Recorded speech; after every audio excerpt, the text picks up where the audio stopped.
ग्वाला और उसका अंजाम। एक दफ़ा का जिक्र है कि एक पहाड़ के दामन में एक ग्वाला रहता था।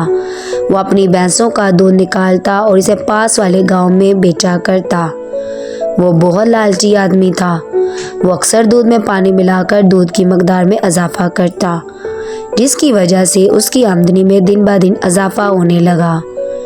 गाहक दूध पतला होने पर शिकायत करते तो ग्वाला ये कहकर टाल देता कि भैंसें पानी ज्यादा पीती है, जिसकी वजह से दूध पतला हो जाता है। एक दिन जब ग्वाला गांव में दूध बेच रहा था तो फौरन जोरदार बारिश होने लगी। ग्वाला बहुत खुश हुआ और सोचा कि बारिश ज्यादा होगी तो ज्यादा घास पैदा होगी। ज्यादा घास भैंसें खाकर दूध बहुत ज्यादा देंगी, जिसकी वजह से मेरी आमदनी में इजाफा होगा।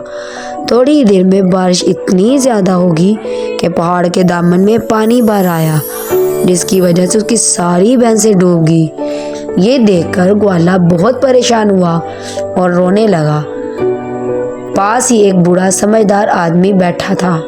आदमी ने कहा, ये वही पानी है जो तुम दूध में डाला करते थे, और यही पानी तुम पर कहर बनकर नाजिल हुआ है।